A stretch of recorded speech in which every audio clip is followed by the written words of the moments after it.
আজকে আপনাদের সাথে কক্সবাজার ট্যুরের যে গল্পটা শেয়ার করব। এই কক্সবাজারে আসার পর কি জিনিসপত্র পাওয়া যায় এইগুলো আপনাদের সাথে আজকে তুলে ধরার চেষ্টা করব।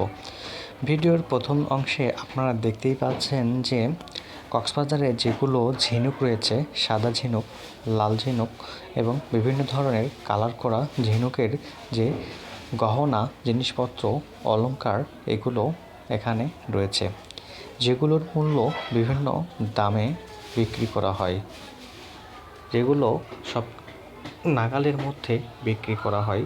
এগুলো পুঁতি দিয়ে তৈরি করা বিভিন্ন ধরনের মালা, যেখানে আপনারা কক্সবাজার যদি কখনো ঘুরতে আসেন বা ট্রাভেল করতে আসেন তাহলে এগুলো পরিবারের সকলের জন্য নিতে চাইবেন, কারণ এগুলো একটা আকর্ষণীয় জিনিস, যেগুলো দুর্লভ মূল্য।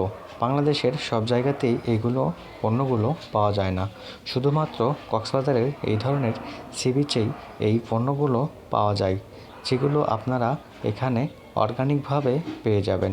আর এখানে বিশেষ করে রয়েছে বিভিন্ন ধরনের খাবার সামগ্রী এবং আচার এবং শুটকি, সব কিছু মিলিয়ে আজকের আপনাদের সাথে তুলে ধরার চেষ্টা করলাম কক্সবাজারে কী ধরনের অলংকার ঝিনুকের পাওয়া যায়, এগুলো তুলে ধরলাম। যদি আপনাদের এই ভিডিওটি ভালো লেগে থাকে তাহলে একটা লাইক, একটা কমেন্ট আর একটা শেয়ার করতে ভুলবেন না, কারণ আপনাদের একটা লাইক, কমেন্ট, শেয়ারই কিন্তু আমাদের নতুন নতুন ভিডিও তৈরি করতে অনেক অনুপ্রেরণা তৈরি করে। তো সবাই আমার জন্য দোয়া করবেন, আমার পরিবারের জন্য দোয়া করবেন। সবাই ভালো থাকবেন। আশা করছি আজকের এই ভিডিওটি আপনাদেরকে অনেক গুরুত্বপূর্ণ জিনিস শেখাবে। আর যেগুলো আপনারা এইগুলো দেখতে পাচ্ছেন, এগুলো কিন্তু কক্সবাজার না এসেও আমার ভিডিওর মাধ্যমে দেখতে পারবেন। এজন্য আপনারা আমাকে একটা লাইক দিয়ে পাশে থাকবেন। সর্বশেষে একটি কথা আপনাদের না বললে নয়, কক্সবাজার ট্যুরটা আমার জন্য অনেক সুন্দর ছিল।